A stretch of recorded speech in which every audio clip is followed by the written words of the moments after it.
오늘 성남 스마트 에너지 시티 액션 포럼에 참석해 주신 여러분께 깊은 감사의 말씀을 전하겠습니다. 예, 임해 3평 박종각입니다.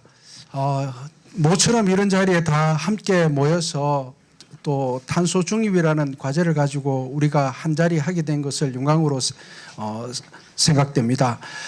최초 얘기가 있게 된 부분은 우리 한미숙 대표께서 제가 있는 임해 삼평동에 그 기업을 두고 있습니다. 그래서 화성시에 이런 탄소 중립 관련해서 좋은 정책들을 지금 하고 있다라고 이야기를 하시길래 그러면 우리가 화성시보다 못할 것이 어디 있냐, 화성시보다 더 앞서가는 정책을 좀 이야기해 줄 수 있겠느냐라고 이야기를 하다가 그러면 좀 확장이 되었고요.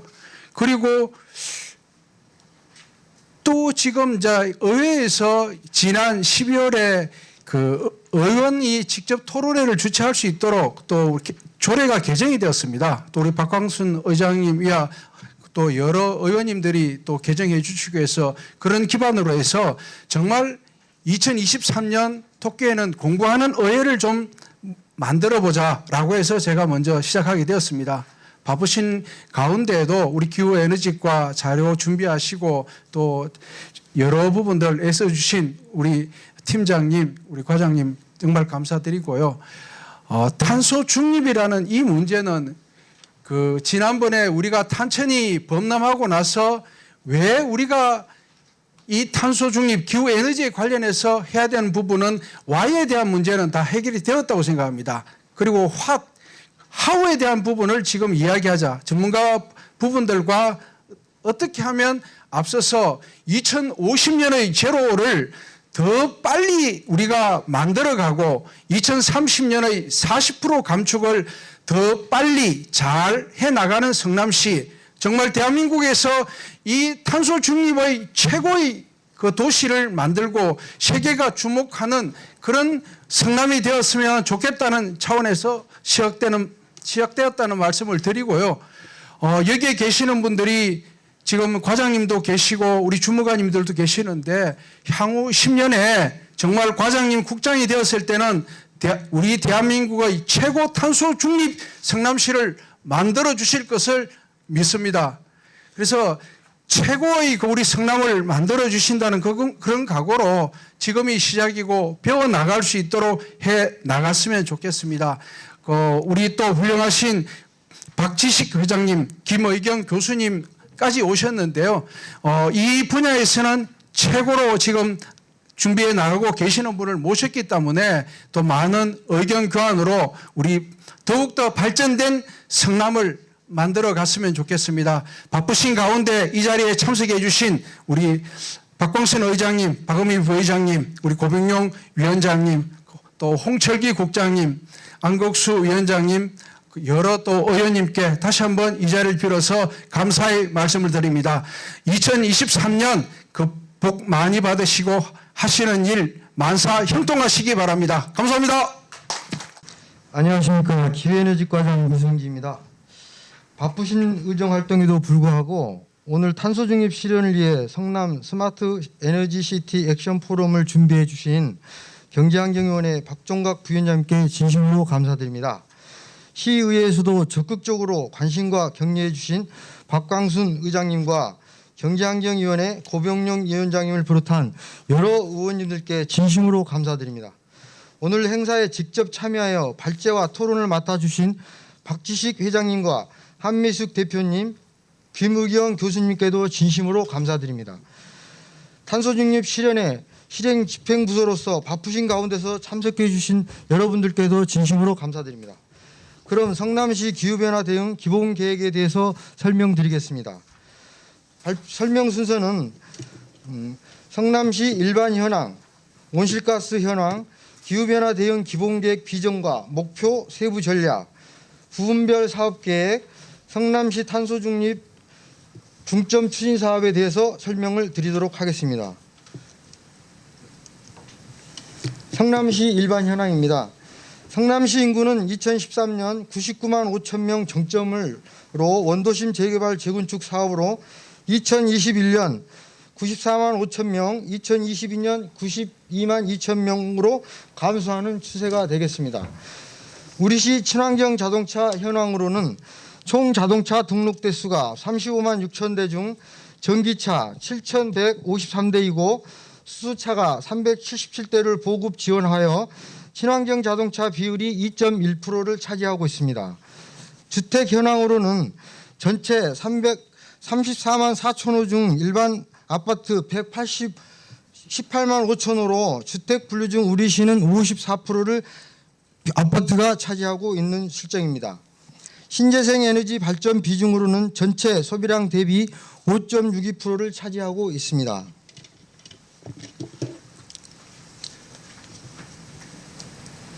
다음은 온실가스 현황입니다. 2018년 온실가스 배출량은 446만 톤으로 상업, 가정, 공공 등 건축 에너지 배출량이 70% 이상을 차지하고 도로 수송 분야 23%, 폐기물 기타 순으로 온실가스를 배출하고 있습니다. 2030년까지 온실가스 배출 목표는 2018년 대비 40%를 감축하고 2050년까지 넷제로 목표를 추진하고 있습니다.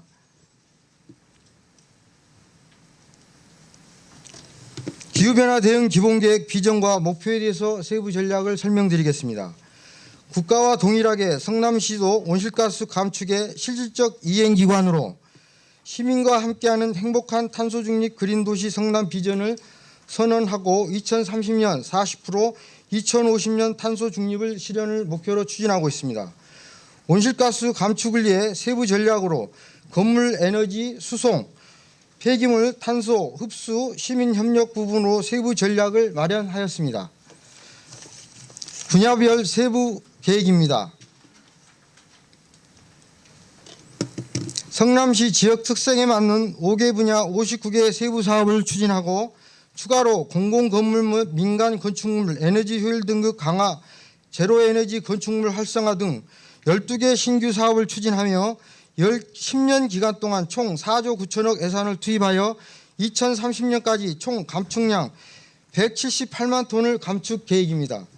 세부 사업 내용이 되겠습니다.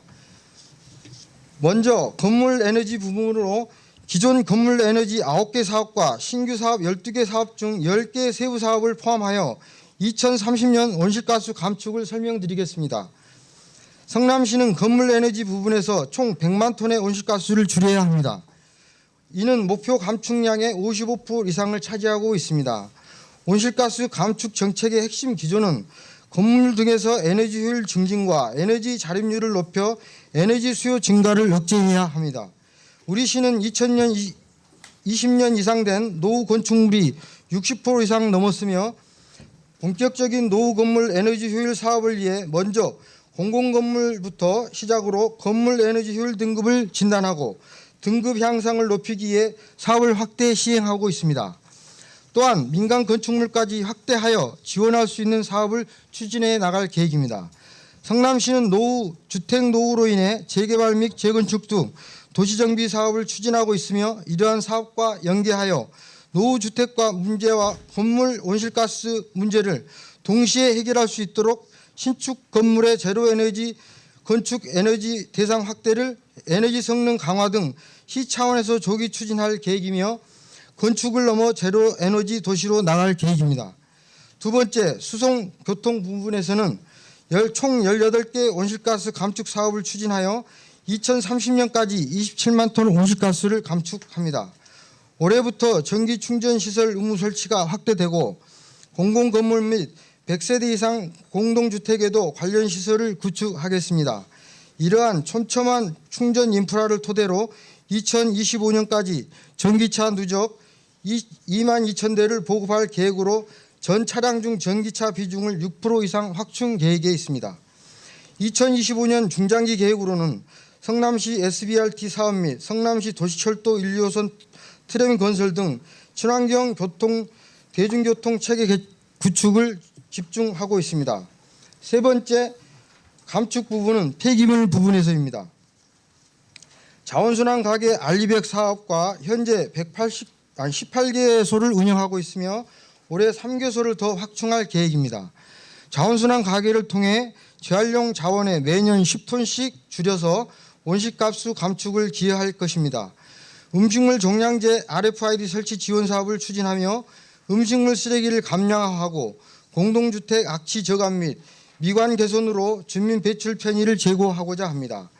성남동 현대아파트와 임해동 풍림아파트는 2015년부터 시범사업으로 추진 중에 있으며 2022년부터는 설치 희망 공동주택에 설치비 50% 보조금을 지원하여 20개 단지 188대를 설치 완료하였으며 또한 21년 6월 조례를 개정하여 신규 공동주택 종량제 RFID를 의무적으로 설치하게 되었습니다. 현재 판교 소각장에서도 판교 지역 음식물 쓰레기와 생활 쓰레기를 공기수송 방식으로 혼합 수거하여 소각하고 있으나 올해부터는 4집화장을 대상으로 음식물 쓰레기 생활화에 별도 분리하여 폐기물 감량화 및 자원화 시범 사업을 추진 점진적으로 확대할 계획에 있습니다. 특히 2026년 완공 예정인 500톤 소각장 신규 건립으로 폐기물 처리 시설을 현대화하여 2030년까지 약 29만 톤의 온실가스 감축에 기여할 것으로 기대하고 있습니다. 네 번째, 탄소 흡수 부분입니다. 작년 성남고등학교를 포함해서 3개소의 에코스쿨 조성 사업을 완료하였으며 올해도 3개소에 대해서 조성할 계획입니다. 동원동, 시흥동, 수진동 일원 등 완충녹지 조성 사업 3곳과 공유림에 대한 산림 사업을 추진합니다. 태평동 밀레니엄 근린공원 조성 및 칠악지구내 어린이 공원 조성 사업 등을 포함해서 공원 녹지와 유유부지를 활용한 녹지 공간을 정비합니다. 따라서 기존 녹지에 의한 탄소 흡수량을 포함해서 2030년까지 14만 7천 톤을 흡수 감축합니다. 마지막으로 시민협력 부분이 되겠습니다. 멀지 않은 미래에 성남시의 탄소 중립 실현을 위해서는 내연기관 대신 친환경 자동차를 구매하거나 대중교통 및 자전거 등을 이용하고 가정에서 에너지 사용과 재활용 확대 및 쓰레기를 줄이는 등 많은 부분에서 시민 여러분의 참여가 꼭 필요합니다. 따라서 성남시는 시민 여러분의 일상과 저탄소 녹색 생활을 실천할 수 있도록 온실가스 에너지 진단 컨설팅, 탄소 포인트 운영, 100만 시민의 환경 역량 강화 등 다양한 교육 관련 캠페인 등을 전개할 계획입니다. 다음은 2023년 탄소 중립 중점 추진 사항에 대해서 간략히 설명드리겠습니다. 먼저 민선 8기 공약 사업으로 추진 중인 성남시 탄소중립 지원센터입니다. 탄소중립 지원센터는 탄소중립의 실질적 이행 주체이자 지역사회 탄소중립 이행 정책을 지원할 전담 조직 허브 역할을 담당하는 탄소중립 지원센터가 되겠습니다. 센터의 주 역할은 지역 탄소중립 정책과 신규 및 협업사업 발굴, 컨설팅 지원, 탄소중립 교육, 민간협업 체육 구축 등 지역사회 전방위전 탄소중립 실현을 목표로 추진할 계획입니다. 추진 시기는 센터 설립에 필요한 용역을 정책연구과제로 1월 현재 추진 중이며 4월 중 용역이 마무리되면 환경부 국고보조금 신청 등을 통해서 2024년 1월 센터 설립 운영을 목표로 정상 추진 중에 있습니다. 다음은 수소충전소 확대 계획입니다. 2050년까지 탄소중립 선언에 따른 수송 부분 탄소중립과 마찬가지로 수소차 보급 확산과 충전성 편의성 개선을 위해서 수도권 등 수소 충전 인프라에 대한 확충 사업이 되겠습니다.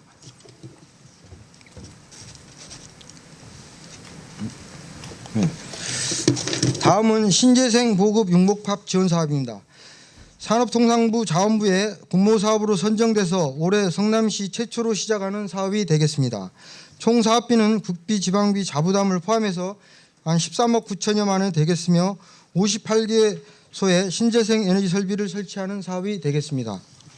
다음은 전기자동차 보급은 친환경 자동차 보급을 위해 2025년 전기차 2만 2천 대와 충전시설 1만 개를 구축할 목표로 추진 중에 있습니다. 끝으로 우리 미래 세대를 살아갈 성남시를 위해 시민과 함께 만드는 2050 탄소중립 실현을 목표로 기후위기에서 안전한 희망도시 성남으로 만들어 나가겠습니다. 감사합니다. 이상 발표를 마치겠습니다. 안녕하십니까. 방금 소개받은 한국스마트에너지협회 박지식 회장입니다.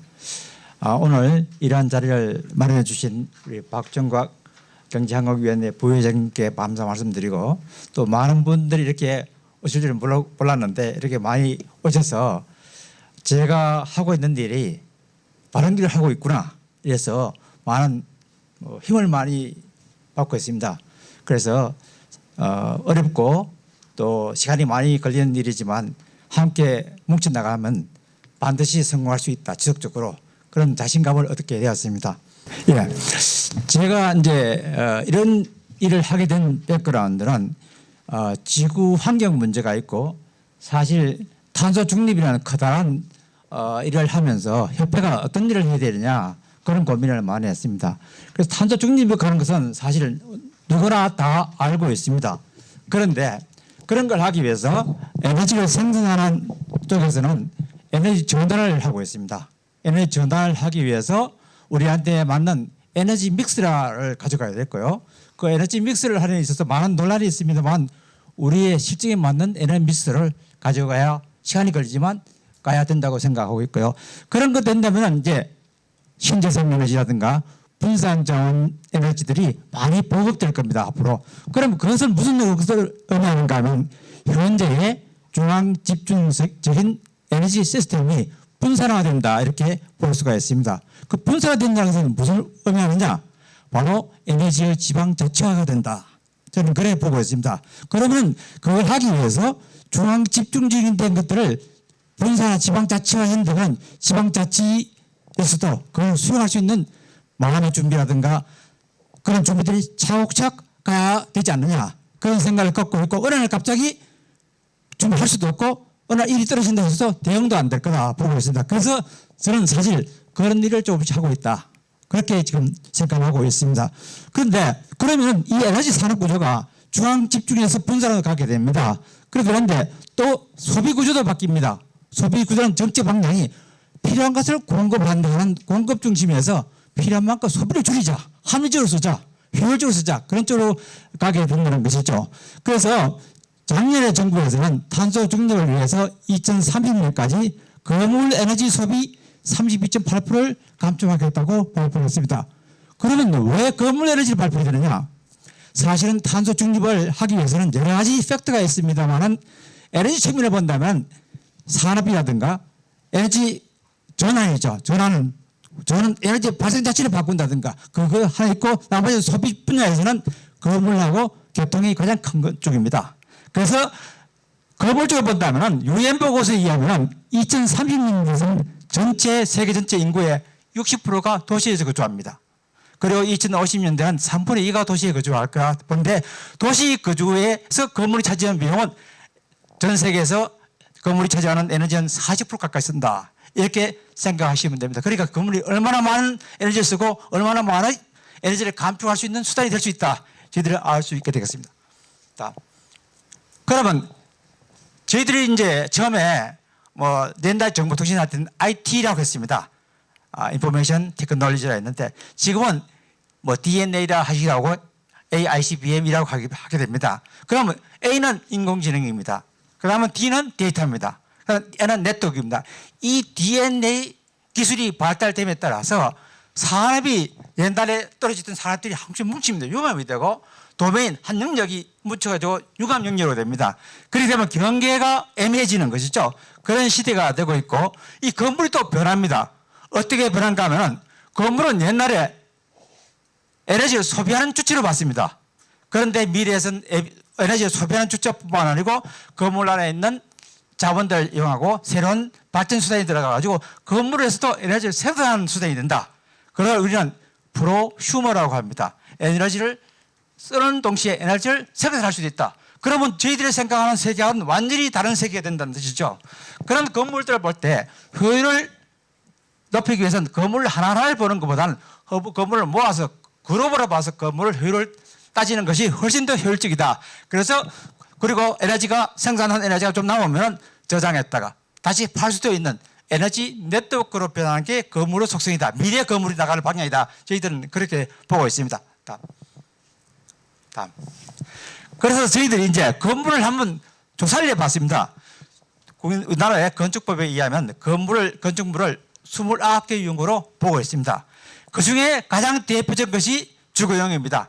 그다음에 비주거형 크게 나누면 되는데 에너지 측면에서 보게 되면 주거형 건물이 사실은 60% 가까이 에너지를 씁니다. 그러니까 말하면 단독주택이라든가 공동주택에서 그만큼 에너지를 많이 쓴다는 것이죠. 나머지 비주거형에서 대표적인 뭐 상업용이라든가 우리만 업무용, 교육용, 공장 이 4개를 합해야 되면 한 27%. 그래서 주거형하고 요 대표적인 비주거형 건물을 더하게 된다면 거의 80~90% 에너지를 차지하게 되는 것이죠. 그 에너지 소비는 사실은 건물 구조라든가 형태, 용도에 따라서 달라지게 됐죠. 그래서 주거형 건물은 이 일을 제가 하면서 주거형 건물 에너지를 관리할 때는 어떤 모델을 적용해야 되느냐, 우리가 말하는 홈 에너지 매니지먼트를 적용하면 될 건가, 빌딩은 뱀스를 적용하면 될 건가, 뱀스를 될 건가, 이런 것들을 한번 따져보자, 그런 의미에서 저희들 준비한 거죠. 그걸 해보니까 이 두 가지가 합치니까 거의 80~90% 차지하니까 주거형 건물은 햄스, 또 건물은 일반적인 업무용 상업용 건물은 뱀스, 공장이라도 특별히 설비가 없는 한 공장 건물은 뱀스를 안 하고 뱀스를 적용하고 건물이 있을 경우는 뱀스를 적용하면 되겠다, 이렇게 자신을 얻게 된 것입니다. 다음. 그래서 다른 한편에서 보면 그 도시에서 타운홀이라든가 도시를 본다면 건물 여러 가지 건물이 있었는데 그 건물을 한 개의 건물 단위로 볼 거냐, 건물을 모아서 볼 거냐, 아니면 시티 전체에서 건물 전체를 한 덩어리를 볼 거냐 따라서 좀 보는 관점이 달라질 거다, 저희들은 그래 봤습니다. 그럼 하나를 볼 경우는 건물 안에 들어가서 봐야 되죠. 건물 안에 들어보게 되면 여러 가지 에너지를 쓰는 디바이스가 있고 장치가 있습니다. 그런 경우는 주로 에너지를 쓰는 하드웨어 중심이죠. 그 기계가 얼마나 에너지 세이빙이 잘 되느냐, 얼마나 성능이 좋으냐, 그런 관점에서 보게 되고, 그게 2개, 3개 모이게 되면 그런 관점보다는 시스템 쪽이고 소프트웨어 쪽, 플랫폼 쪽으로 가게 됩니다. 그래서 건물 하나하나 다녀본다면 하드웨어 중심에서 건물 집합이라든가 도시 관점에 본다면 소프트웨어, 플랫폼 관점, 시스템 운영 측면이 더 강조되게 된다. 그리고 건물 하나하나 다니려 본다면 물론 공공 건물이 있겠지만 주로 프라이빗 섹터 영역입니다. 개인 사유재산 영역이 더 센데 건물이 많이 모이게 되면 도시 전체를 바라보는 공익적 이펙트가 점점점 증가된다, 이렇게 저는 보고 있습니다. 이런 관점을 봤을 때 도시에서 본다면 에너지 공급하는 분야하고 에너지를 건물 있죠. 에너지 소비하는 건물 중심이 있고 건물 외에 뭐 교통이라든가 기타 공공 퍼실리티가 있을 겁니다. 이런 것들이 있는데 현재는 모든 기술들이 단위 기술 제품 중심으로 되어 있고 도메인이라는 게 어떤 영역 중심입니다. 그리고 수식적으로 관리가 되어 있는데 앞으로는 시스템 중심이고 도메인이 공존하고 수평적으로 관리가 될 거다. 그리고 우리가 변화를 느낍니다만은 건물이 변하고 있죠. 소비 주체에서 생산하고 에너지를 소비까지 같이 하게 되는 프로시버가 된다. 두 번째 큰 변화는 자동차가 변하고 있다는 거죠. 내연기관하고 운송수단이었던 자동차가 운송수단입니다만은 이동용 에너지 저장 장치로 바뀌고 있다. 이런 큰 변화가 있습니다. 이런 것들이 다 저희들이 에너지를 생산하고 쓰는 패턴을 앞으로 바꿔주게 됩니다. 이런 관점을 좀 이렇게 이해하기 좀 어려울 수도 있습니다만 한 표로 만들어 봤습니다. 이 표를 보시게 되면은 가로축을 보게 되면은 전기를 중심으로 한다면 발전해서 송전, 배전, 그다음에 소비자, 도시죠. 들어가가지고 이 나온 여기서 쓰는 것들이 데이터돼서 데이터를 모아서 관리하는, 이렇게 크게 보게 됩니다.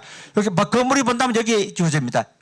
세조축에 본다면 프로세스, 필드, 스테이션, 운영, 사업자, 시장이 되는데 시장은 전력 거래소라든가 탄소 배출 거래 시장, 이걸 나타내게 되는 거고요.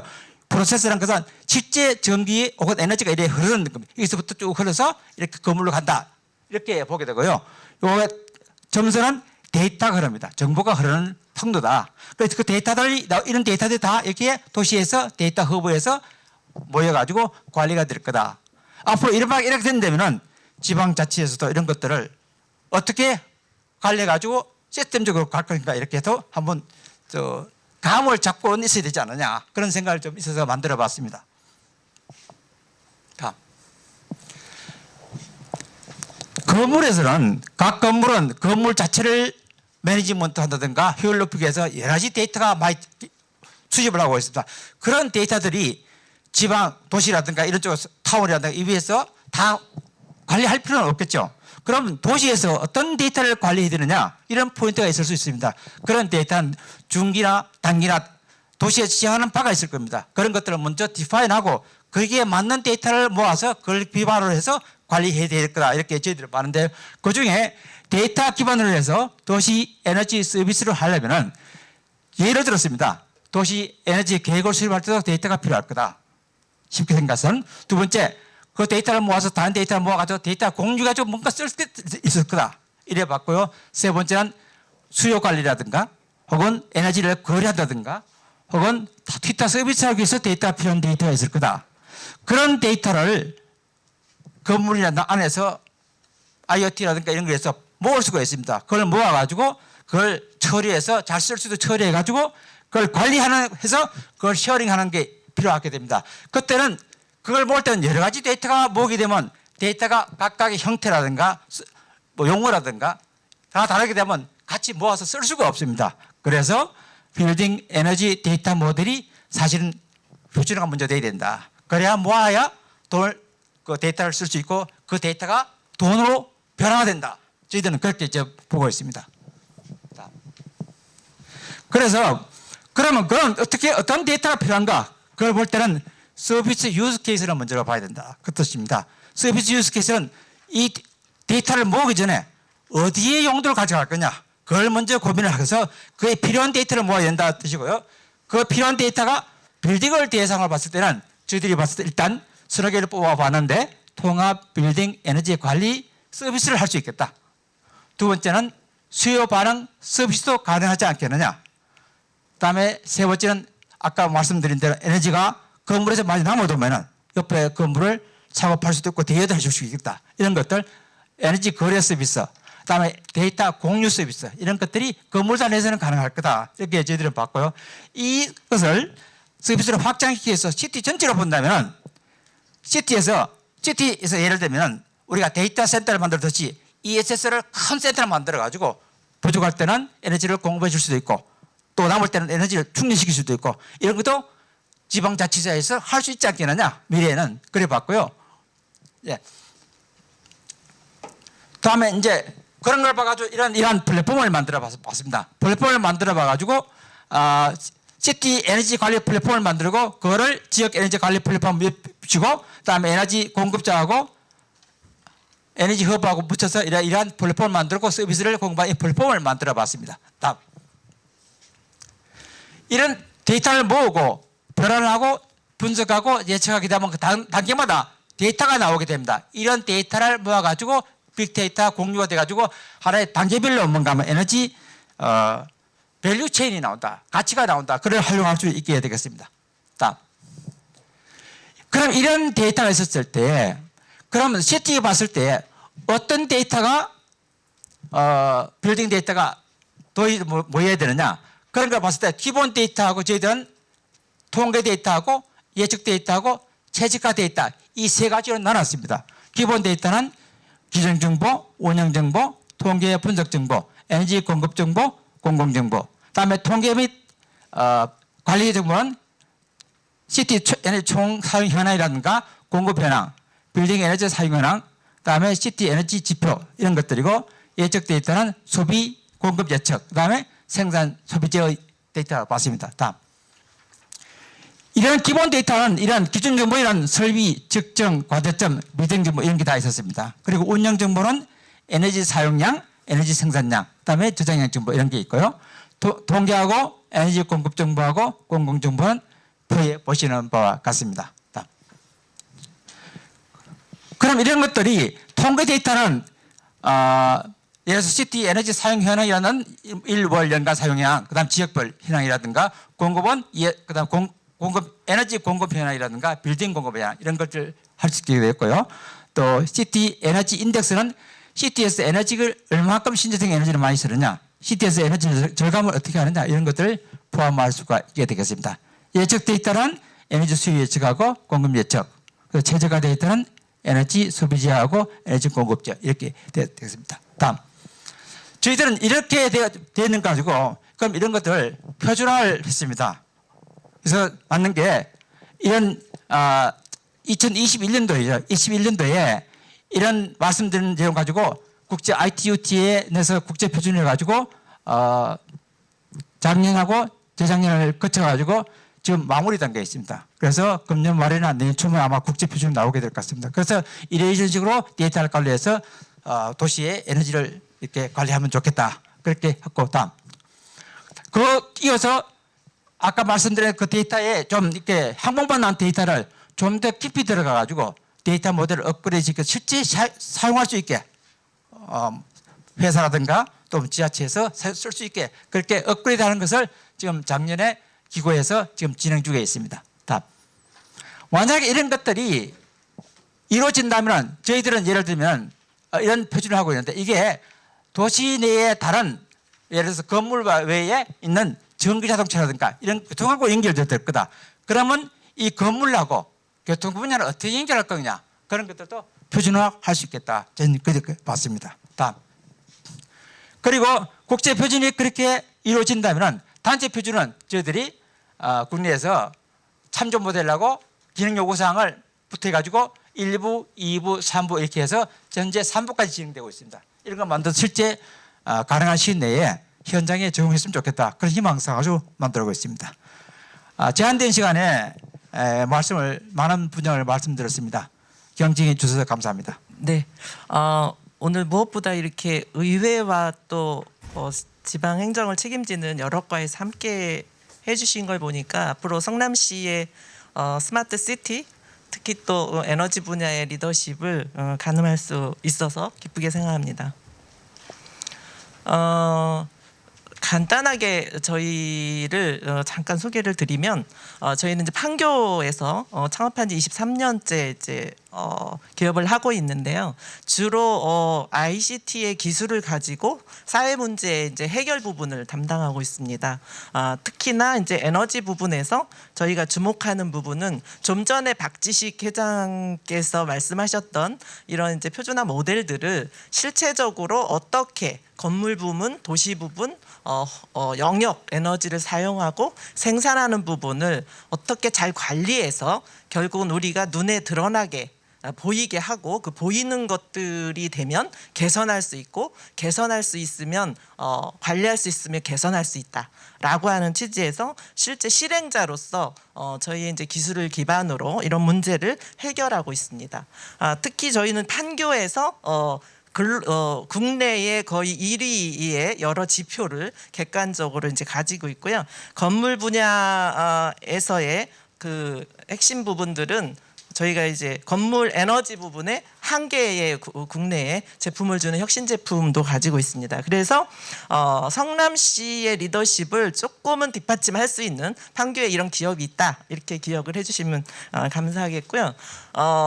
저희가 사회 문제 해결 중에 도시의 에너지를 해결해 보자라고 했던 것은 실제 국내에서 스마트 시티를 부산의 에코델타, 세종 시티, 국토부 중심의 이제 그런 걸 지금 진행하고 있고 이제 서울시나 시흥시, 나주시 이런 부분들을 일부 진행하고 있습니다만 저희가 분석해 본 바로는 다 조각조각 부분들이에요. 그래서 지자체가 고민하는 에너지를 전체적으로 어떻게 탄소 중립 기반을 관리할 것인가에 대한 부분적 이제 부족한 부분들이 있었습니다.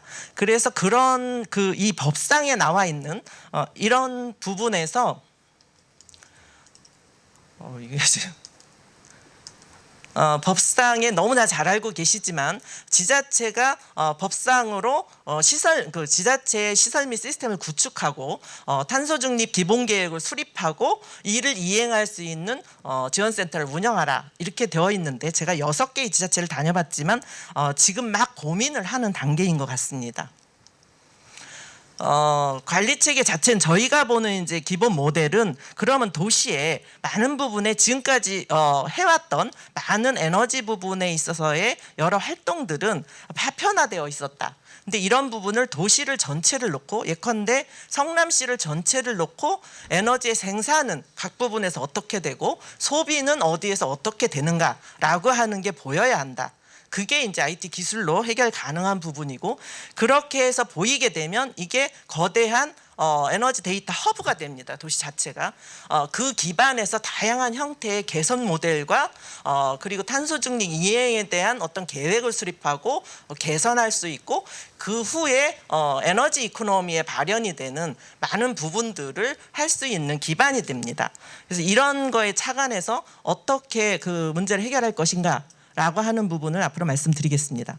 그래서 추진 방향을 보면 여기 보시는 바와 같이 도시의 에너지 데이터 허브가 밑에 보시듯이 도시 내에는 많은 그 공공 건물이 이미 세워진 것도 있고 세워질 것도 있고 또 신재생 발전소가 구축되었거나 될 거거나 또 모빌리티의 그 많은 부분에 인프라가 있고 주택도 있고 이렇게 구성되어 있습니다.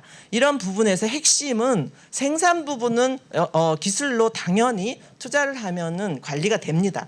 그런데 이제 소비가 굉장히 어려운 부분은 소비 부분이 전기는 한국전력이 공급을 하면서 그 데이터를 한국전력만 가지고 있고 가스 부분은 경기도에서 삼천리 가스가 공급하면서 삼천리 가스만 알고 있습니다.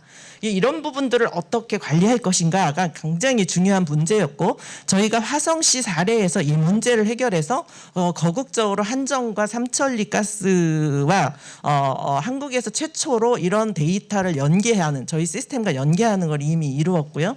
그래서 가스, 열, 전기가 다 관리할 수 있게 되었습니다. 소비 자체가 그렇게 됨으로써 이 허브의 그 구축이 가능해졌고 이걸 통해서 지자체 이행 부분에서는 전체적인 이제 이산화탄소의 관리에 대한 그리고 에너지 생산 소비에 대한 관리 체계가 가능해졌습니다. 그리고 여기도 성남 산단도 있고 판교도 있습니다만 각 도시 내에 이제 산단들에 대한 요즘 아리백 이슈나 EU 텍소노미 이런 부분들이 이제 결국은 관내의 지자체가 기업 지원에 굉장히 중요한 부분이 이제 에너지 정책입니다. 그래서 그런 부분들도 이제 관련해서 앞으로 그 할 수 있는 기반이 될 것입니다. 그리고 거기에 머무는 것이 아니라 많은 이제 시민들이 참여해서 에너지 절약에 동참하고 인센티브를 받는다든지 공공 건물의 자원들을 유연 자원화해서 그 어떤 에너지 절약 자원을 한다든지 이런 다양한 부분들이 가능해지고 이렇게 데이터가 모아진 부분들은 결국은 에너지 이코노미를 위한 스타트업이나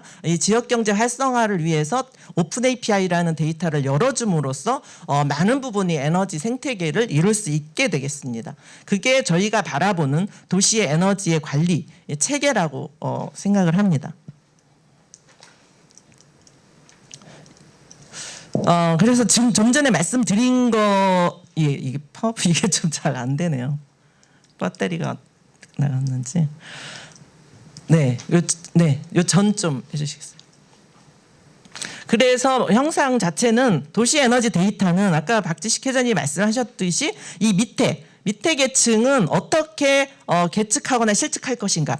도시 내에 수만 개의 빌딩들을 실계측을 한다면 굉장하게 비용이 커집니다. 그래서 저희가 그런 많은 부분들을 고민해서 실측할 부분과 생산 부분에 추정할 부분과 이런 부분들을 다 대상별로 이제 분석을 했고 그리고 국가 통계, 국토부나 환경부 이런 통계들을 다 연동을 해서 종합적으로 관리할 수 있는 그런 부분들을 이 밑에 부분에서 기술적 수단으로 해결을 하게 되는 거고요.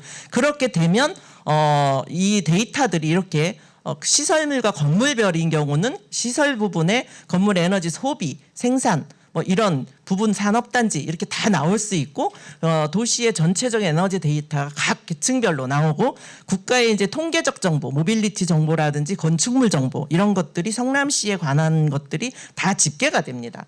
그래서 이 데이터 허브가 이렇게 구성이 되겠고요. 그래서 이제 구성이 된다면 데이터 에너지 플랫폼이 이렇게 되고 이걸 통해서 이제 다양한 에너지 서비스 모델들이 이제 발현이 되고 또 정책적인 부분이나 이런 에너지 데이터를 활용한 생태계 플랫폼이 구성이 돼서 시민들도 참여할 수 있고 시민들도 공유할 수 있는 이런 형태로 발전이 되게 됩니다. 그래서 실제 데이터들은 공공섹터의 그 영역과 일반 영역을 분리해야 됩니다. 왜냐하면 우리나라의 이제 데이터 활용에 대한 법률 관련해서 개인정보 이슈 때문에 이 일반 건물에 대해서는 그 에너지 데이터를 수집하거나 관리하는데 상당히 이제 제약이 많이 따릅니다.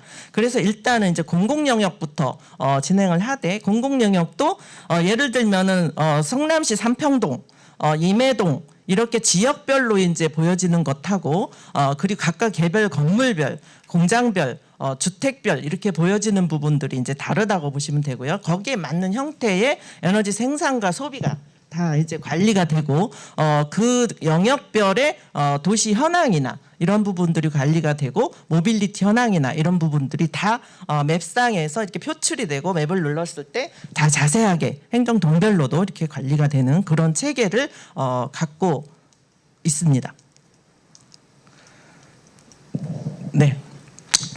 그래서 이제 그 실제적으로 이런 데이터들을 지자체 행정 그 관리자들은 전체적인 현황을 보고 이행 계획을 세울 것이고 또 개선 사항을 도출할 것이고 여기에 많은 이제 에너지 이코노미에 포함되어 있는 건물 관리 주체나 참여자들은 그거에 맞는 형태의 뷰를 볼 것이고 시민들은 또 시민 참여형의 뷰를 보게 됩니다. 그래서 이제 전체적으로 관리 체계가 이렇게 웹뷰가 요거는 이제 대시보드 형태로 그 행정 이제 지자체에서 볼 때 우리 성남시의 전체적인 오늘의 생산은 어떻게 되고 임해동은 어떻게 되고 삼평동은 어떻게 되고 소비는 어떻게 되는지 소비는 전기는 어떻고 가스는 어떻고 열은 어떤지 내일의 날씨에 따라서 예측은 어떻게 되는지 이런 부분들이 다 보여지게 되고요. 그리고 이제 건물 정보나 모빌리티 정보 그리고 지역별로 변화 추이는 어떤지 이런 것들이 전체적으로 보여지고 온실가스 부분은 얼마의 배출이 있었고 어느 부분에서 어떤지 이렇게 상세적으로 나오게 되고 이 맵에서 각 동별로 또 더 속해지는 부분들은 또 그렇게 관리가 되는 그런 구조를 띠고 있다고 보면 되겠습니다. 그래서 이 대시보드 형태는 이제 다양한 분석 레포트들이 가능하게 되고 무엇보다도 이렇게 보여진다는 것은 우리가 어느 부분이 어떻다라는 걸 인지하고 어떤 개선점을 건물분에서 찾을 것인가 이런 그리고 생산 부분은 어떻게 더 늘려야 하는가 예컨대 이 생산 부분은 소비 부분도 전기가스 열 부분이 각 구역별 건물 대상별 이렇게 나오게 되는 것이고요. 네, 그리고 모빌리티나 이런 소비 패턴 분석 이런 부분도 모빌리티 부분은 환경공단이 다 이렇게 오픈을 해주고 있습니다. 그리고 환경공단 시스템하고 연계돼서 성남시의 이제 그 수소 그 다음에 전기 인프라, 충전 인프라 이런 부분들이 다 이제 관리가 되게 됩니다. 그리고 그 실제적으로 이제 신재생 발전소에 대해서는 그 넷제로까지 가기 위해서 우선적으로 이제 얼마의 생산을 신재생을 할 것인가라는 목표 관리를 하게 되고 예컨대 10%를 하겠다라고 하면 10%를 현재 어디 부분에 어느 만큼 생산이 되기 때문에 어디를 어떻게 늘렸을 때 얼마가 되는가라고 하는 부분들이 다 보이면서 개선해서 관리할 수 있는 그런 형태가 됩니다. 그래서 좀 전에 말씀드린 것과 같이 이렇게 기반이 구축이 되면 다양한 형태의 에너지 이코노미의 주체들이 참여가 되고 공공 부분의 에너지의 효율화라든지 이런 부분들이 다 도출화되고 그리고 관내의 산업단지나 공장들한테 아리백에 대한 여러 자원들의 에너지의 행정적 지원의 연계 이런 부분들이 가능해지고 에너지 이코노미의 기반이 되는 그런 부분들이 형성이 된다고 볼 수 있겠습니다. 그리고 무엇보다 이제 공공건물이 아까 에너지 과장님도 말씀하셨지만 먼저 우선적으로 적용 대상이 될 수밖에 없는 구조인데요. 공공건물에 대해서도 현재 그냥 에너지 태양광 좀 달고 소비 이렇게 하고 있고 기껏해 이제 뱀스 정도 구축을 할까 이런데 그거에 머무르면 실제 탄소 중립에서 한 발 더 진보를 해야 됩니다. 예컨대 건물 내에 그 전력 설비 부분을 가지고 유연 자원화해서 그 에어리어별 어떤 개통 상황에 대해서 반응해 줄 수 있어야 되고 그렇게 되면 오히려 또 인센티브도 받는 그런 부분들을 다 도출해서 유연 자원화 해야 된다. 그 다음에 효율 개선 사업이나 이런 게 구체적으로 데이터를 보면서 그 개선의 정도나 이런 것들 보면서 진행할 수 있다 이렇게 보면 되고요.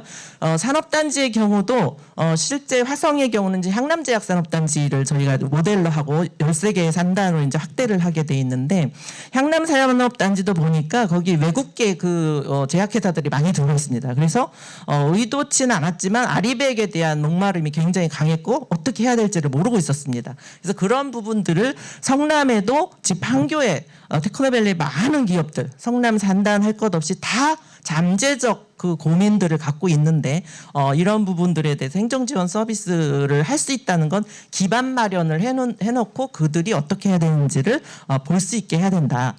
이렇게 생각을 하고 있습니다. 그리고 그러면 시민들은 어떻게 참여할 수 있는가? 이게 실제적으로 앱상에서 우리 집의 에너지를 눈으로 봅니다. 전기, 가스, 수도가 얼마나 쓰고 있지?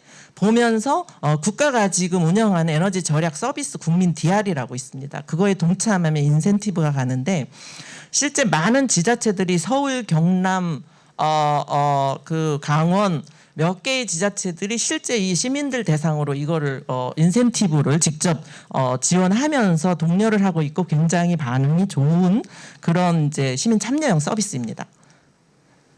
그래서 이건 이제 기술적으로 그렇게 가능하게 된 여러 이제 그걸 가능하게 한 기술적 수단이 있었다는 것이고요. 그래서 이제 이 앱 자체가 우리 집 에너지를 눈으로 보고 이런 에너지 절약형 성남에서 이제 오늘 에너지를 줄여보세요 몇 시부터 몇 시까지 이런 성남 DR이 탄생하는 거죠. 그렇게 되면 한 번 줄여서 성공을 하게 되면 뭐 1,000원씩 인센티브가 간다. 뭐 이런 개념으로 보시면 되겠습니다. 저희가 시민 체감형 서비스를 실제 설문조사를 해봤을 때 저희도 좀 놀라운 사실이 이 3회 이상 참여를 하고 있고 에너지 절감을 체감했다라는 게 86%고요. 이건 이제 서울의 마곡지구에서 지금 저희가 하고 있는데 서울시랑 같이 그래서 서울시는 지금 본격적으로 확산 계획을 지금 세우고 있습니다. 그리고 에너지 절약의 그 어떤 그 체감을 하고 또 어떻게 하면 에너지 절약이 되는지를 인지하고 있고 이런 탄소 저감에 대해서 굉장히 인식을 높일 수 있었다라고 하는 이제 피드백을 받고 있습니다. 그래서 이 부분은 이제 각각 지금 하고 있는 형태의 이제 지자체들입니다. 그리고 이제 기업 참여형도 LH나 삼성물산 이렇게 이제 참여를 확대하고 있습니다. 네, 그래서 이제 이런 허브를 기반으로 오픈 API 기반의 그 에너지 스타트업의 판교는 정말 저도 판교에 있지만 성남시와 성남시 관내의 그 스타트업이나 전문 회사들의 커뮤니티에 활성화를 한다면 못 이룰 게 없다. 성남에 있는 많은 기업들이 다른 지자체에 가서 문제를 해결해 주고 있는데 막상 성남은 우리 텃밭인데 지금 그런 모티브가 없었다. 그래서 그런 게 발현이 돼서 박종각 우리 부위원장님하고 제가 그 인사이트를 나누다가 이렇게 이런 자리가 만들어진 것입니다. 네, 기대 효과라고 하는 것은 실제로 스마트한 에너지 전환 그리고 탄소 중립은 제가 볼 때 우선은 비용이지만 이게 결국은 에너지 이코노미의 성장 동력이다. 특히 성남은 그걸 할 만한 플레이어가 많고 성남시가 앞장선다면 충분히 여기서 성공해서 나갈 수 있다라고 하는 게 저희의 기업들의 어떤 생각이고요. 그래서 해외의 스마트 시티가 결국 한국의 에너지 시티의 이 성남 모델로 기축 도시든 신축 도시든 나가야 된다. 지금 UAE 스마트 에너지 시티 한다고 대기업들 나가 있지만 실제 대기업은 이런 거를 문제 해결을 할 수가 없습니다. 저희 같이 성남에 있는 전문 기업들이 성남시의 성공 모델을 통해서 선단으로 나갈 수 있는 모델이 되지 않을까 저는 그런 생각을 합니다. 이런 자리가 그런 초석이 될 수 있기를 기대하면서 발표를 마치겠습니다. 감사합니다. 네, 반갑습니다. 이렇게 자리를 마련해 주시고 이렇게 많은 그 공무원분들이 참여하셔서 관심도가 상당히 높은 것 같은데 제가 오늘 와서 지금 제 머릿속이 지금 혼란하고 있어요. 왜냐하면 스마트 에너지 시티를 하려고 하는 건지 탄소 중립을 하려고 하는 건지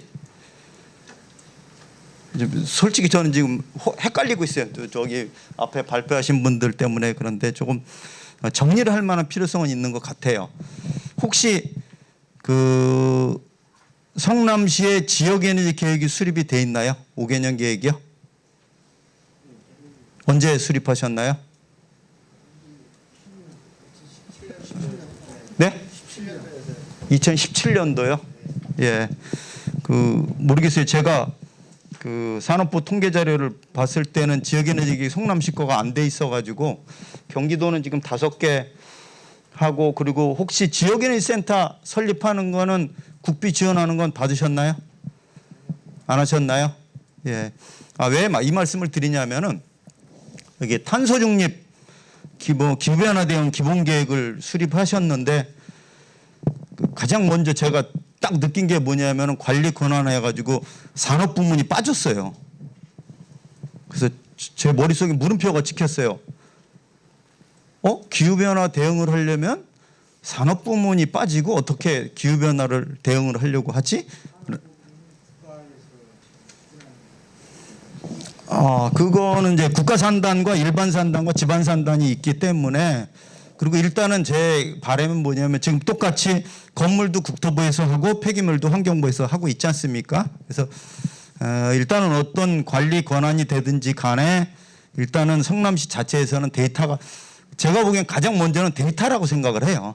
데이터가 베이스라인이 깔려야 뭔가 이렇게 진일보할 수 있기 때문에 그런 부분들이 좀 필요하고, 사실은 성남이 엄청나게 애로사항이 있는 곳이에요. 왜냐하면 아까 박지식 회장님도 말씀하신 그 도시화율, 대한민국이 한 50에서 60% 정도 돼 있고요. 앞으로 80%까지 갈 거라고 예상을 하고 있습니다. 세계 도시화율이. 그렇게 되면은 더 밀도가 높아지고 더 수도권으로 몰릴 수 있고 성남은 더 많이 밀도가 높아지기 때문에 탄소 중립이라는 것 자체가 상당히 어려운 난제입니다. 그래서 그런 부분들 때문에 그래서 아쉬웠었던 건 그 아까 과장님 하셨는데 에너지 기본 계획과 탄소 중립 기본 계획을 좀 같이 좀 믹싱을 했었으면은 참 좋지 않았나 생각이 돼가지고 그런 그 생각이 들어 추후에 다시 과장님하고 또 어떤 기회가 되면은 그런 부분들에 대한 거는 안내를 드리도록 하겠습니다. 오늘은 간략히 탄소 중립에 대한 부분들을 설명을 드리겠습니다. 잠깐 넘겨주시죠. 예, 다음. 예, 요건 뭐 아리백이고 그린 텍스너비 이거 나온 거니까 다 아시는 거니까 그냥 넘어가도록 하겠습니다. 예. 예. 지금 제가 왜 혼돈을 했냐면은 세계 시장은 앞으로 지금 삼성전자가 반도체, LG에너솔루션이 미국에다가 태양광 모듈 그 2차 전지를 건립하려고 공장을 건립하는 이유가 미국의 그 대통령들이 온실가스 감축법 때문에 글로 가는 게 아닙니다. 유럽으로 수출을 못해요. 아리백을 달성을 못하기 때문에.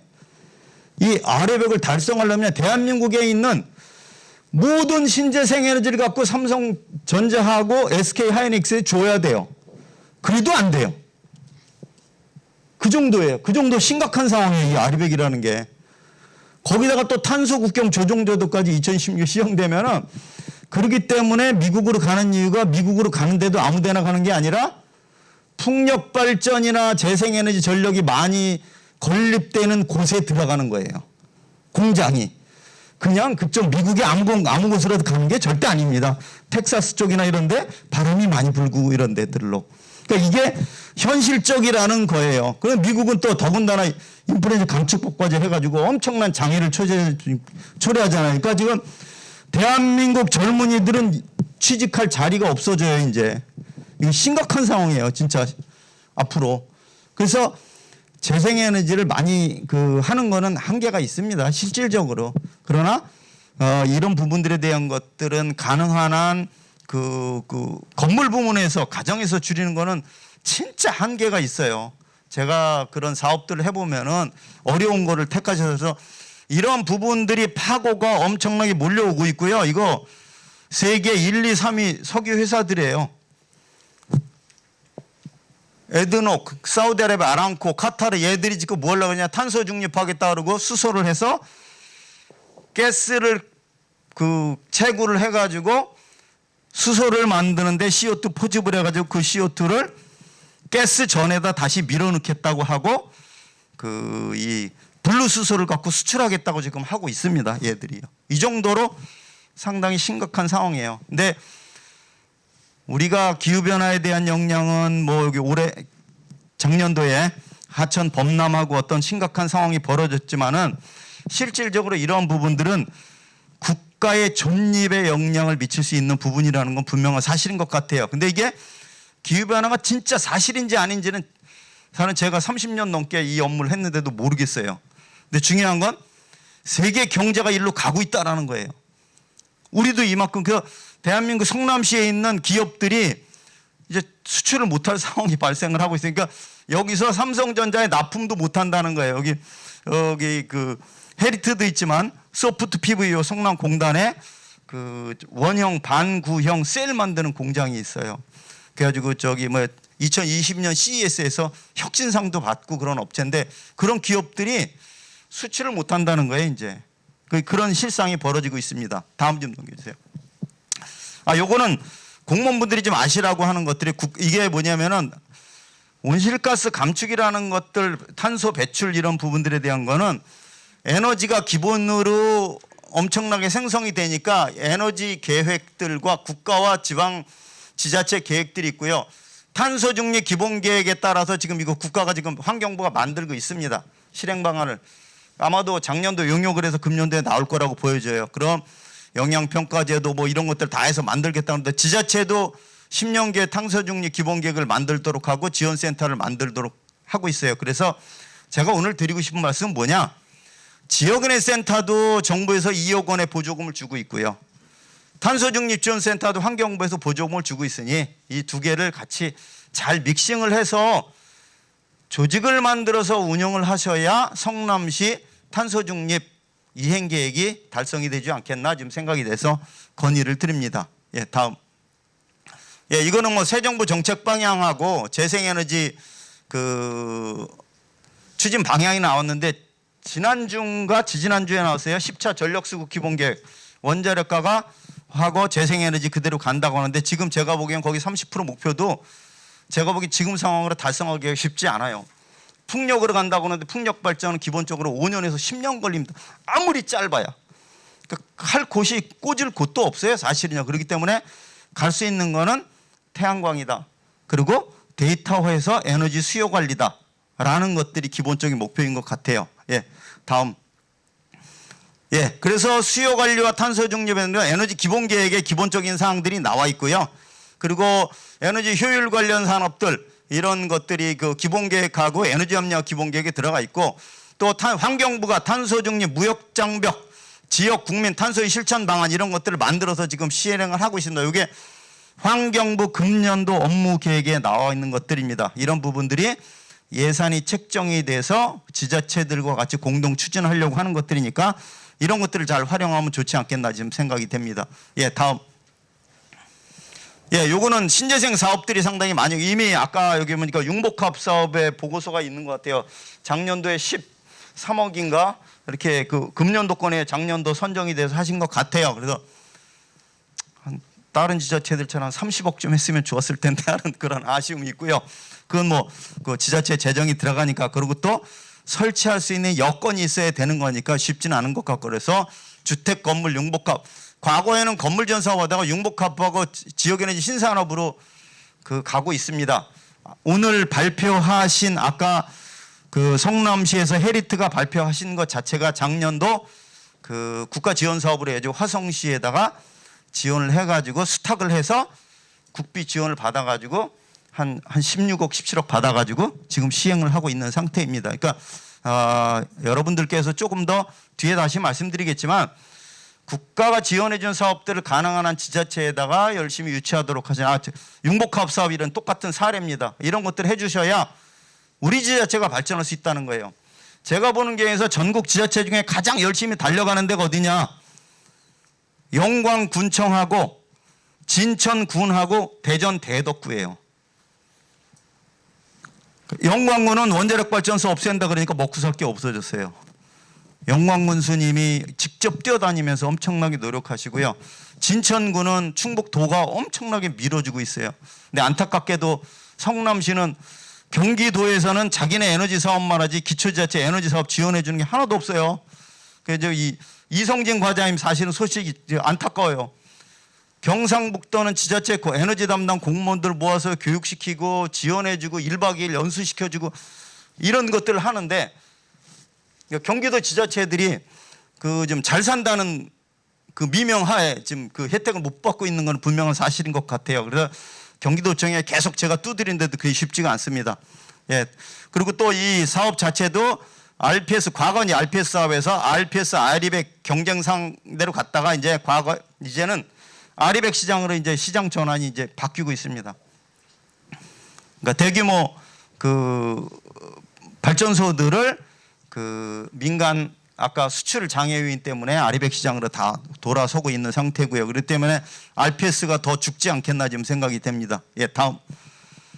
예, 넘겨주세요. 예, 그러면 어떻게 무엇을 해야 될 것이냐? 지자체가 첫 번째는 국가에너지 기본계획과 지역에너지 계획과 국가 탄소중립 기본계획과 지자체 탄소중립 계획들을 4개를 연계해서 수립을 해주셔야 진짜 실효성을 가꿀 수 있고 예산을 효율적으로 쓸 수 있는 부분이라고 생각이 됩니다. 또 하나는 지역 특성에 맞는 지자체 이용 합리화 계획을 세워서 매년 이용 합리화 실시 계획 수립하고 실적 제출합니다. 산업부에. 그러니까 이런 부분들에 대한 것들도 좀 관심을 가져주시고 지금 하시고 있는 사업들에 대한 것들 정리해서 해주시면 그 우수 지자체로 선정이 돼서 인센티브도 받으실 수 있을 거라고 예상이 됩니다. 그리고 아까 정부 보조금 사업하는 것들이 있고요. 그리고 그 지자체 유효부지 발전 사업 이런 것들은 뭐 나중에 아까 얘기했던 신재생 뭐 실행 방안 짜 있고 하니까 이 부분들을 하는 것들을 그 하고 또 하나 이제 그 뒤에 다시 또 추가 설명드릴게요. 그리고 정부의 실증형 R&D 사업들이 있어요. 화성시 동탄2의 국토부 스마트시티 예산을 받아가지고 지금 구축을 하고 있습니다. 사실은 성남시가 9.15 정전 사태 때 성남시가 강제 단전했던 곳이에요. 이게 돈 달라 그래야 되는 거거든요. 사실은 이 피해액을 한전이나 이런 데다가 근데 그런 부분들은 지금 이런 부분들이 꽤 많이 있어요. 우리가 알게 모르게. 근데 사실은 공무원분들이 하시기가 쉽지가 않아요. 제가 여기 오기 전에 오전에 어디 갔다 왔냐면 인천시청 산업정책과를 갔다 왔습니다. 왜냐하면 남동공단 국가산단 에너지 자급 자족 국가산단 추진해가지고 그 산업부에서 4년을 걸쳐서 200억을 지원해 주는 사업이 있어가지고 그걸 인천시 공무원하고 산업정책과하고 같이 해서 협의를 해서 이거 한번 해보자. 단지 지자체 예산이 좀 들어가야 되니까 그래서 그런 것들인데 이런 것들이 상당히 많으니까 같이 좀 노력을 해주시면 좋지 않겠나 생각이 됩니다. 그리고 스마트시티 아까 그 국토부 그 환경부가 과기부 공동 프로젝트를 해가지고 그 세종 스마트시티하고 부산 에코델타 시티에 시행을 하는 거를 지금 시흥시에 그 건물 부문 그 지원 사업을 실시하고 있고요. 연구과제 끝났습니다. 그리고 대구시에 의료 그 교통 이런 것들을 중심으로 해서 실시하고 있어요. 그걸 갖고 연구 거기다 해서 실제 데이터를 갖고 그 세종시하고 부산 에코델타 시티에다 구축을 하려고 한 것들이에요. 이제 이런 것들이 꽤 많이 있습니다. 네, 그런 부분들을 같이 좀 관심을 가져주시면 좋지 않겠나 생각되고요. 네, 다음. 예, 그래서 산업부에서 지원하는 사업들이 탄소 감축 설비 지원 사업이 환경부 배출공거래 탄소 적립 지원 사업도 있고요. 산업부에서 탄소 감축 설비 지원 사업, 탄소 배출권 거래제 업체, 또 그 목표 관리제 업체, 그리고 그 업체들이 중소기업들에 설치하는 것들, 벤더들한테 설치하는 시설 개최하는 자금도 지원해 주는 게 있어요. 그리고 또 하나 경기도에서 시설 개최 지원 사업 해주는 것들도 있어요. 경기도 에너지 기금을 갖고. 그리고 국토부 스마트시티 그린 리모델링 하는 것들이 있고요. 환경부 그래가지고 요 제로에너지 빌딩 같은 경우는 화성시가 화성시 말씀을 자꾸 드려서 죄송한데 시장이 바뀌셔서 그 의지가 많이 꺾였어요. 사실은 전에 있는 설철모 시장님이 엄청나게 해주고 거기는 제로에너지 빌딩 그 100% 그 제로 플러스 에너지 빌딩을 구축을 해가지고 그 국내 최초로 제로에너지 빌딩 100% 나오는 것도 인증을 받고 했었습니다. 그러니까 이거는 정부 지원 제도들이 상당히 많이 있습니다. 그리고 사업들이니까 이런 것들을 좀 관심을 갖고 해주시면은 좋지 않겠나 생각되고요. 그리고 아까 말씀드린 지역에너지센터와 탄소중립센터를 같이 좀 해서 연계해서 통합해서 같이 해주시면은 좀 더 좋지 않겠나 생각되고 그리고 아까 말씀드렸는데 성남시 에너지 관련한 지금 여기 첫 번째 해주셔야 될 게 뭐냐면 요거 말고 지역에너지 계획에 성남시 내 에너지 생산 시설들이 얼마나 있나? 대규모 발전소가 몇 개 있나? 여기 뭐 유래 발전소가 성남시인지 하남시인지 잘 모르겠어요. 근데 분당, 판교 이거 지역난방공사 발전시설 다 있거든요. 용량이 얼마큼인데 에너지 자립률을 한전 사이트 가면 다 나와요. 전력 자립률, 에너지 통계연보 가면 에너지 자립률이 나온 것들이요. 그러니까 그런 것들은 여러분들이 하지 마시고 그 용역을 줄 때 그 통계 자료 기초 데이터를 다 조사해서 제출하라고 하면 충분히 얻으실 수 있을 겁니다. 그러니까 지금 에너지 생산 시설이 얼만큼 있고 소비 시설이 소비량이 얼만큼인지에 대한 걸 하면은 자립률이 나와요. 예, 그런 것들을 보시면 될 것 같고 설치된 신재생 에너지 아마도 지자체에서 전기차 보조금, 그 태양광 설치하는 것들 이게 보조금을 주셨을 거예요. 융복합할 때도 25% 매칭해서 주시거든요. 5년 사후 관리 끝나고 나면 어떻게 되냐? 사장돼요. 관리 포인트가 아무것도 없어요.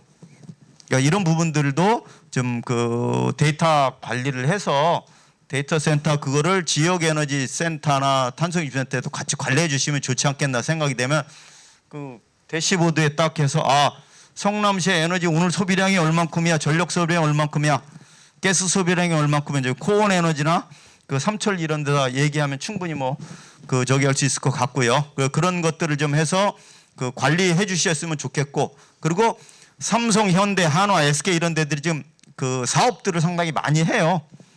그 인천시 같은 경우 오늘도 어디가 가 있냐면 현대일렉트릭이 자기네 예산 50억 투자해서 하겠다고 지금 제안이 와 있는 상태예요.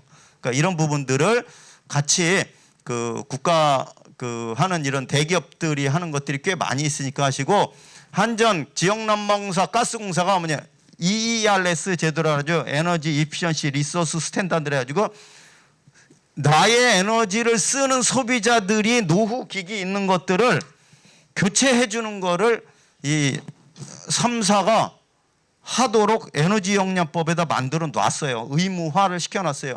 이게 맥시멈 매출액의 1%까지 하고 있어요. 유럽은요. 근데 한국은 목표가 0.5%입니다. 그러니까 이게 어마어마한 돈이에요. 가스공사가 지금 그 잉여금 100억 정도를 소비자들을 효율 향상시키는 걸 하려고 해가지고 제가 지금 하고 있는 게 뭐냐면 그 소상공인들 가스 취사기기들 좀 바꿔주자 효율 이런 것들을 좀 제안하고 있는데 이런 것들을 활용을 해서 한전 여기 성남에 지사 있을 겁니다. 또 한국지역난방공사 뭐 본사가 그 성남에 있는데 가서 그런 것들을 하면 충분히 푸시하면 가능할 것 같으니까 이런 그 공공기관들을 활용을 해서 우리 지역의 에너지 효율화 이런 것들도 이게 탄소 중립의 기본 방향으로 가는 것이 아닌가 지금 그런 생각이 되니까 오늘 그 장황하게 설명을 많이 드렸습니다. 네, 넘겨주세요. 예, 이제는 아까 박지식 회장님께 말씀드린 이제 중앙정부 시대에서 이제 에너지 거버넌스는 지자체로 이제 내려가고 있습니다. 정부에서 다 주려고 하고 있어요. 하다못해 국계법에서도 제가 국토부 하면서 국계법에서 뭐라 했냐면 야 발전 시설 하는 거 발전 사업 허가가 의제 처리해 줄게. 니들이 다 해줘. 라고까지 하고 있어요. 근데 산업부가 못 받아요. 이게 뭐 재해 이런 것들 때문에 위험도 때문인데 그거하고 중요한 건 탄소 중립을 하기 위해선 에너지 효율화가 우선입니다. 네, 효율화해 주시고 분권화 우리가 그 거버넌스의 역할을 감당하는 것들하고 에너지 자립화 이런 것들을 해서 그 지금 성남시가 지금 이 혁신적인 또 그 우리 지자체의 발전을 위해서 또 어떻게 보면 그 노후화된 것들도 많이 있지만 또 분당이라 이런 데처럼 선진화되어 있는 도시들도 상당히 많이 있거든요. 그러니까 적용할 기술들도 상당히 많이 있으니까 같이 활용을 해서 성남시가 발전된 또 대한민국에서 에너지와 그 탄소 중립에 선도하는 지자체가 됐으면 하는 그런 바람으로 이상 마치도록 하겠습니다. 네, 감사합니다. 그 김의겸 교수님께 질문을 드리면 그 정부에서 지금 진행되고 있는 에너지 관련, 탄소 관련한 그 정부 매칭 사업에 대한 이 부분 현황이나 이런 정리된 것들이 따로 있으신가요? 그 전체적으로 금년도권 2023년도권은 제가 갖고 있지 않고요. 2년도권은 저기 산업부를 중심으로 해서 돼 있는 것들은 돼 있고요. 그리고 이게 공모 사업들이 그 국토부에는 스마트 챌린지 사업이 있고 스마트 시티는 대도시를 중심으로 가고 그래서 그 어느 정도 정리되어 있는 것들을 조각조각 모아가지고 정리를 해야지 될 거라고 보여집니다. 근데 그게 공모사업이라는 거는 매년 똑같이 하는 경우도 있고 안 하는 경우들도 있어서 과연 공고가 어디까지 날 것인가라는 것들은 좀 근데 관연도에 난 것들을 중심으로 이렇게 조금씩 변형이 되니까 정리를 할 만한 필요성은 있을 것 같습니다. 네, 혹시 좋은 팁이 있으시면 저희들 쪽에 주시면 우리 성남시가 추진하는 데 많은 도움이 될 것 같습니다. 아무튼 저희 그 성남시 방문해 주셔서 거의 저희가 탄소 중립 관련해서 굉장히 좋은 말씀들 많이 주셨습니다. 그리고 저희 특히 지금 그 한미숙 대표님 같은 경우도 저희가 지금 탄소 중립 그 지원센터를 지금 이제 연구과제로 추진 중인데 거기에 저희도 지금 그 플랫폼 구축이라든지 그다음에 사업 발굴에 대해서 그런 부분을 세부적으로 저희가 녹여내려고 그렇게 준비를 하고 있습니다. 그래서 좋은 그 자료가 된 것 같습니다. 그리고 이제 김우겸 교수님도 저희가 좀 저도 이제 이쪽으로 온 지 좀 얼마나 안 됐지만 굉장히 유익한 자료를 많이 주신 것 같아요. 저희가 특히 저희가 작년에 이제 공모사업을 추진하면서 용복합도 우리 성남시가 최초로 이제 한번 시도를 해봤거든요. 근데 이제 가능했습니다, 그것도. 그래서 저희가 금액은 얼마 안 되지만은 이제 한 13억부터 시작해가지고 저희가 이제 데이터 기반이라든지 아까 얘기한 플랫폼 이런 것도 다 연계를 하면 저희 성남시도 좋은 그런 그 탄소 중립이나 에너지 효율화 쪽에도 좋은 그 시범 사례가 될 것 같습니다. 그래서 저희 그 성남시에 그 정책 제안이나 이런 거를 좀 앞으로도 지속적으로 좀 해주셨으면 합니다. 감사합니다. 예. 네, 스마트 도시 과장입니다. 오늘 발표자로 잘 들었고요. 저희 스마트 도시과에서는 올해 아까 말씀하셨던 그 대구시하고 시흥시에서 했던 데이터 허브 구축 사업을 지금 현재 올해 계획 중에 있습니다. 그래서 에너지 관련한 데이터를 이제 수집을 해서 이제 그 다른 분야, 행정의 다른 분야, 뭐 환경이라든지 뭐 교통이라든지 그런데 연계해서 쓸 수 있는 방안이 있으면 그런 걸 저희가 좀 검토를 연구를 하도록 하겠습니다. 예, 오늘 발표 자료 잘 들었습니다. 예, 저희는 이제 주로 이제 그 재생하고 재활용 분야이기 때문에 그 기후 에너지과에서 이제 사업을 추진하는 거에서 보조를 맞춰서 최대한 협력해서 추진을 하도록 하겠습니다. 예, 지금 우리 성남시의 무슨 업무 추진을 할 때 특정 과가 추진을 했을 때 연계되어 있는 융합, 지금은 4차 산업 시대에 그 융합의 그 역할, 각 과에 연합을 해서 업무 추진이 무엇보다도 중요하고요. 지금 저도 지난 한 해를 마무리해서 볼 때 우리가 정부 부처에서 하는 그 매칭 자금을 잘 못 가져오는, 서로 정보들을 공유하고 그 부분을 어떻게 좀 협력해서 우리가 더 발전적인 모델을 만들어 나가느냐에 대한 부분은 참 부족한 것 같습니다. 뭐 그런 부분들은 저희 의회에도 부탁을 하시든지 아니면 또 별도로 하시면 개인 지인 모든 걸 동원해서 뭐 협조해 드리겠다는 말씀을 드리겠습니다. 아무튼 뭐 이런 좋은 자리가 마련돼서 아주 기회가 된 것 같고요. 그리고 한순간에 모든 것이 해결되는 건 아닌 것 같습니다. 서로가 공감대 형성을 하면서 하나씩 해결해 나가면은 충분히 나갈 수 있는 곳이고, 그리고 성남시가 상당히 부자시로 알고 있습니다. 제가 알기로. 그러니까 조금 좀 어떤 여기 아까 의장님, 부의장님 다 오셔서 하셨으니까 예산 책정이나 이런 거에 탄소 중립이나 에너지 효율화 이런 부분들에 대해서 예산 신청을 하면 아마 떨거덕 해주실 거라고 제가 믿습니다. 그러니까 그런 것들을 지금 공무원분들께서 좀 기획을 하셔가지고 제출하셔서 사업을 추진하시면 진짜 살기 좋은 성남 기초지자체를 선도하는 성남시가 될 수 있지 않겠나 생각되고, 혹시나 기회가 되게 되면 저도 적극적으로 여러분들이 하시려고 하시는 거에 지원토록 하겠습니다. 네, 수고하셨습니다. 오늘 이렇게 많은 또 이제 분을 모시고 이렇게 길에 가셔서 영광으로 생각합니다. 아까 질문에서 데이터가 중요하다는 말씀을 듣고 뭐 제가 할 일은 다 했구나 이렇게 이제 생각을 합니다. 그 데이터는 사실 가장 기본이 되고 데이터를 그가 돈이 된다는 건 저희 나라에서 2014, 15년부터 알게 됐습니다. 그런데 그걸 벌써 그게 한 8년 전부터 이제 그걸 알게 되는데 그때 국가 과제가 처음 시작됐어요. 2014, 15년 때 에너지 분야에. 근데 그게 사실 아직까지 많은 부송에도 체계적으로 관리가 안 돼가지고 좀 시행착오를 좀 겪고 있는 게 많습니다. 챌린지 사업이라든가 모든 사업이 되면 데이터를 모으고 있어도 내용을 듣다 보면 어떻게 활용할 건가 이런 것들이 다 정리가 안 돼 있어요. 그래서 그런 것들을 좀 시간이 걸리더라도 차근차근 하게 되면은 앞으로 10년 후에 되면 많은 부분이 달라져 있을 거라 저희들 봅니다. 그래서 오늘 모처럼 이렇게 좋은 기회가 가있으니까 방향을 그렇게 한번 잡으시면 많은 검토를 하시면 방향을 잡으면은 끈질기게 방향으로 가끔 검토를 하지만 이렇게 추진하게 되면은 반드시 결과는 리턴할 수 있겠다. 저는 그렇게 생각합니다. 감사합니다.